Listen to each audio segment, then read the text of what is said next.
Hello everybody, I'm NerdyGuy, and before I start, there's a couple of things I want to say. First of all, I forgot to make a video this Friday. But in my defense, it was Midsummer, and for those of you who doesn't know, Midsummer is the day where we Swedes get drunk and dance around a pole that looks like a giant penis and pretend to be frogs. I did not make that up. Second, I've gained like 40 new subscribers in the last 2 days. I have no idea where all of you are coming from, but welcome nonetheless. Now, as promised, I'm going to talk about Game of Thrones. The season finale was a week ago, and if you haven't seen all of Season 4, then don't look at this video, because I will spoil like a motherfucker. And also, I will make comparisons between the books and the show, so if you have any kind of problem with that, because you're planning on reading the books, sorry, my throat is a little because you're planning on reading the books, then you could consider that spoilers. Personally, I don't, because most people who watch the show don't want to read the books. But yeah, so I will talk about everything that happens in Season 4, and I will make comparisons to what has happened in the books, but I will not go further in the books than the show has gone. So, with a minute-long introduction, let's get started. First of all, we have King's Landing. So what happens in King's Landing Season 4? A lot. Joffrey dies, finally, and he got a death scene worthy of his character, because he died strangling to death from poison. No, it's not strangling. Choking to death from poison.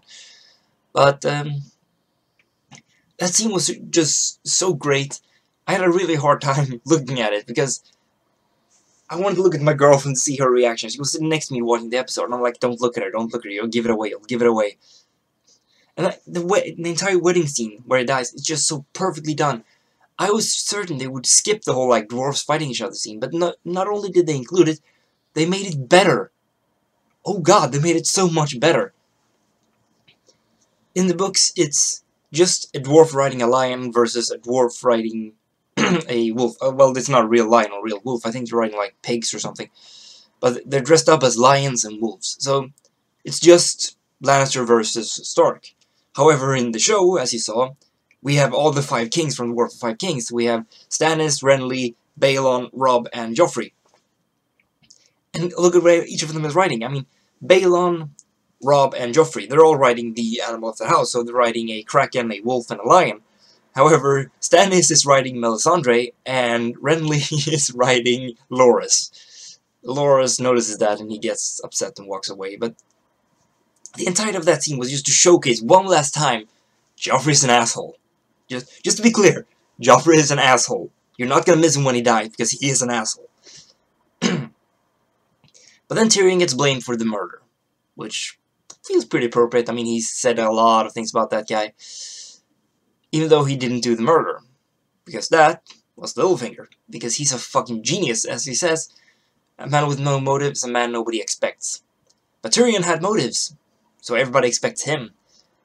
Suspects, not what the fuck is wrong with me today? So we see the whole trial thing, that was brilliantly handled, and then it's the fight between Oberyn and the Mountain. And I gotta say, Oberyn, despite the fact that he's in the show and the books such a short time, he's still one of my favorite characters. The dude was awesome. And that death scene is so fucking brutal. Even more so in the show when you actually got to see it, when he pushes his fingers and his thumbs into his eyes and just smashes his head.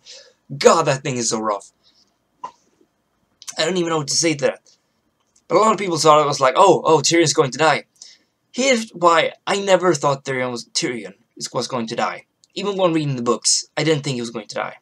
Because in Game of Thrones, death is sudden. It's unexpected. Just look at Ned Stark's beheading. Nobody expected him to actually get fucking decapitated. He was a main character. Or look at the Red Wedding. Do I need to say more? Or the fight between Oberyn and the Mountain. Death in Game of Thrones is unexpected and quick. It's not dragged out the way Tyrion's execution would have been. So, I knew he wasn't going to die. And of course he doesn't, because Jaime saves him. Now, Jaime, the scene when he rescues him, they skipped out 2 major things that they should have included. First of all, Jaime confesses something to him. Remember Tyrion in like Season 1 mentioning he was married to a woman named Tysha? And then he found out that she was just a prostitute that Jaime had hired for him. But in that dungeon, he confesses to him that she wasn't. That was just something Tywin forced him to say. She was a real woman. I mean, she really loved Tyrion. So that's why Tyrion gets so fucking upset. That's why he goes up and kills his dad. And also, the whole scene with... There's also one thing. Jaime asks him, like, I need to know, did you really kill my son? And Tyrion's response, because he's still fucking pissed from the whole thing with Tysha, is... First of all, he goes after him, starting yelling about him to Cersei, saying that Cersei is a whore, that she sleeps around with everybody, that she doesn't love him, and he then ends with saying, yes, I killed your fucking son, and then he walks off. A very powerful scene, they should have kept that in. But more importantly, the whole thing with Tysha, because I think that's very important for Tyrion's character development, but they skipped it. And so he ends up in the Tower of the Hand, and sees Shae. Yeah, I'm gonna talk more about that scene in my next video, because people are saying it's sexist. Anyways, he goes and crossbones. Oh, that sounds bad. He crossbows his dad in the chest. He shoots him first in the lung, first in the lung, then in the shoulder, so he dies on the crapper. There was a line in the books when he dies. They're like, yeah, in the end, turns out Tywin Lannister didn't shit gold. I love Tywin Lannister. He was a good bad guy. I mean, he was a great character. He was so fucking brilliant. So I'm kind of sad to see that he died, but, well, Tyrion killed him, and it was a pretty badass scene, so I'm okay with it. But that's all that happens in King's Landing. Then Tyrion flees the field, and yeah. So then we go to the north. Not very much happens with, what's-his-face, Theon. This season's Reek, sorry. Not much happens. I mean, he's forced to do some things, and blah blah blah blah. And, blah, what's the psychopath's name? Roose Bolton's son, Ramsay. Ramsay becomes a real Bolton, and blah-bitty, blah-bitty, blah-bitty. I don't think most people realize, but the castle they're riding up to at the end, the last scene we get with them, that's Winterfell. They are going to Winterfell. So then we have what happened at the Wall. Now, the Wall was a pretty big deal. I mean, with the whole mass raider invasion and everything. And the whole episode 9 was just awesome. The whole huge fight scene and everything. I was a little worried when Alistair Thorne and Janos Slynt showed up at the Wall already at the beginning of the season, because it's way too early. In the books, they don't show up until after the fighting is done. So I was like, well, that's not right. Jon is supposed to be the one leading attack, not these two. But they solve that, because Alistair Thorne gets wounded and he gets dragged off the battlefield. And Janos Slynt breaks down and basically has a mental breakdown and runs and hides. So Jon ends up the commander anyway. But damn, the whole thing. And then, when he goes out in the forest, talks to Mass Raider, and all of a sudden you just see knights storming the fucking camp, and you wonder, what the fuck is going on?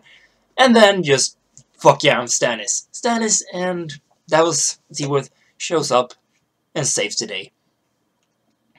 Now, I gotta say, that's one scene they handled better in the books, because in the books, you get to see, the last thing you see is Davos Seaworth is showing a letter to Stannis, saying like, yeah, you should read this letter. We don't get told what letter it is. And then, just from nowhere, when nobody has even had a thought of them in their mind, all of a sudden, well, they show up in the north. You're like, wait, what the fuck are they doing here? Holy shit. We got a little more foreshadowing to this here, but it's still fucking awesome to see all the knights just storming the camps. I would have liked it if they all yelled for Stannis as they did in the books, but that would kind of given it away. So yeah, that was acceptable. So let's talk about the whole thing with Dragonstone. Like I said, they did it better in the books, because it was more of a surprise when they just all of a sudden show up in the north. You're like, what the what? But they did it so good. And all of a sudden, now Stannis is in the north. That's so fucking cool.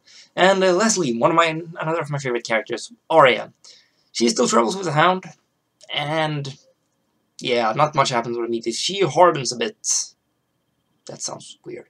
Anyway, she gets tough. She toughens up. That's a better term than hardens. She toughens up. You notice that. And traveling with the Hound, she learns something. For example, how to stab somebody in the heart. And then she runs into Brienne, and the Hound and Brienne fights, and the Hound ends up mortally wounded. And in a really cold, awesome scene, Arya just leaves him there to die slowly. That was so fucking badass, just seeing her look at him like, nah, not gonna kill you. Bye.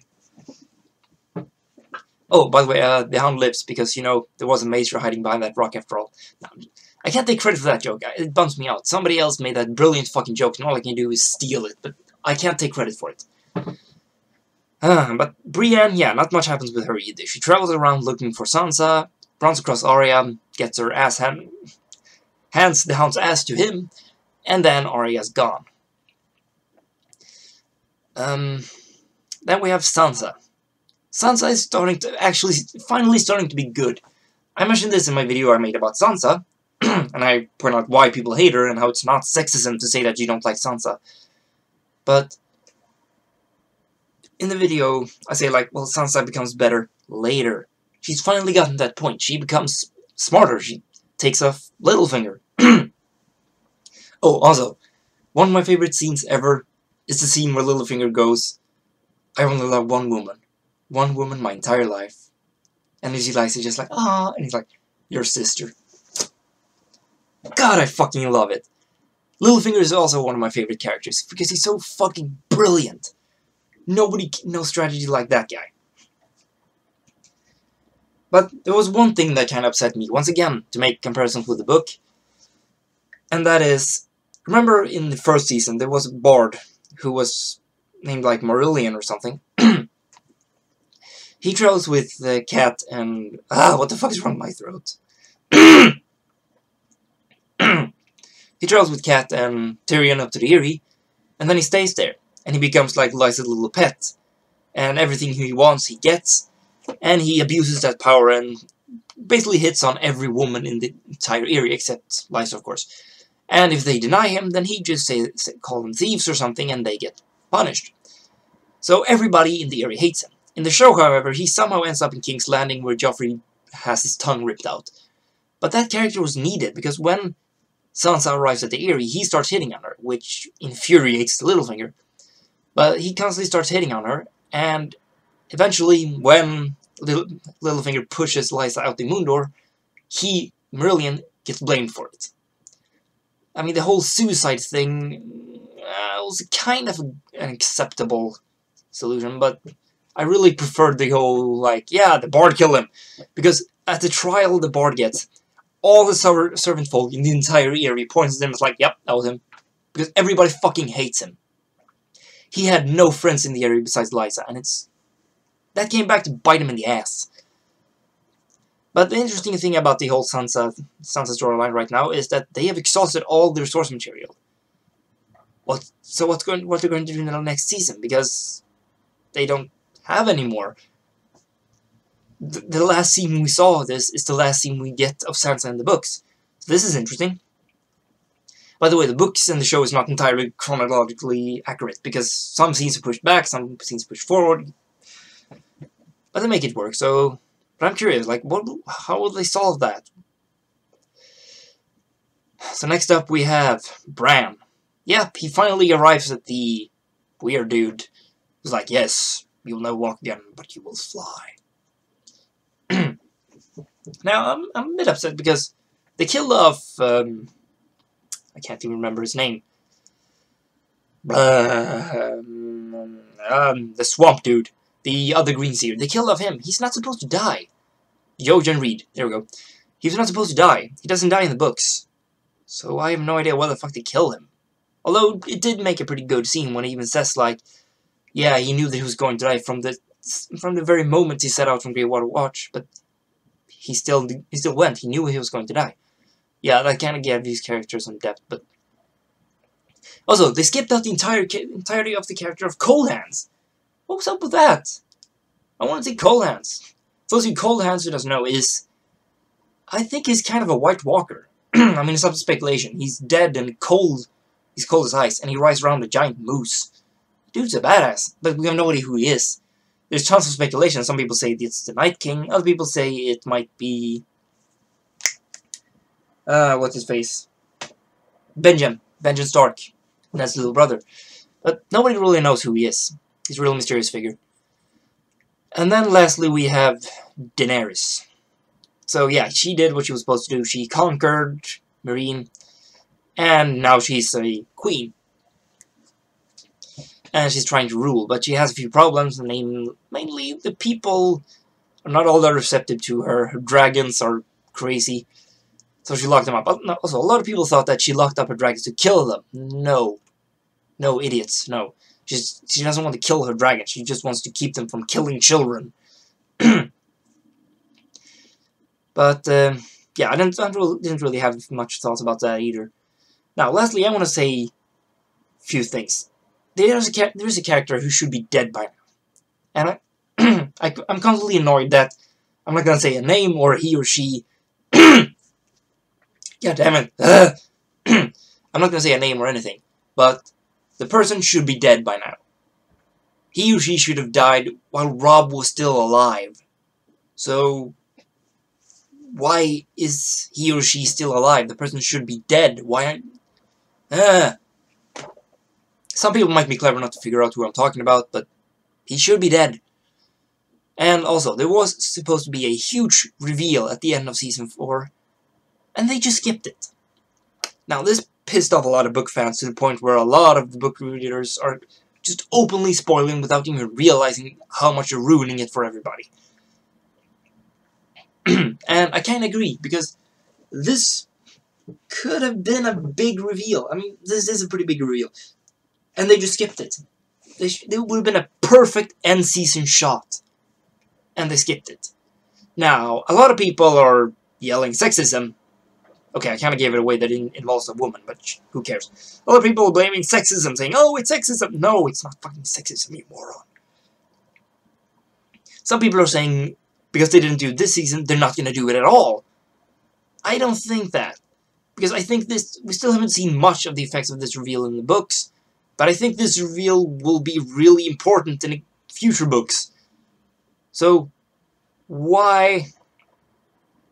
They're not going to skip it. And some people say like, oh, well, it would be better if they skip it. No, it wouldn't be better. Shut up. But I think they're still going to do it. And if they didn't do it this season, then maybe they'll start the next season with it. That could have been like the... You know, the first episode of every season has like a little scene before the start credits. The intro. Maybe they'll do it there. That could work too. But they should have had it at the end of the season. It would have been a perfect end season shot. And just such a fucking teaser for the next season. But they didn't do it. That sucked. Also, I want to apologize for the spoiler I made in my video about the recasting and casting of Season 4. But at least the spoiler I made kind of made you not expect the outcome of the Oberyn and the Mountain battle. So, sorry, but yeah, I kind of made the show better for you. But that was all I had to say. So, rate, comment, subscribe. Look me up on Tumblr at NerdyGuyRanting.tumblr.com. Welcome to all of my new subscribers. I wonder who the fuck wants to watch all of this video because it's long as shit. And I'm Nerdy Guy, and you just watch Nerdy Guy Rant. Bye.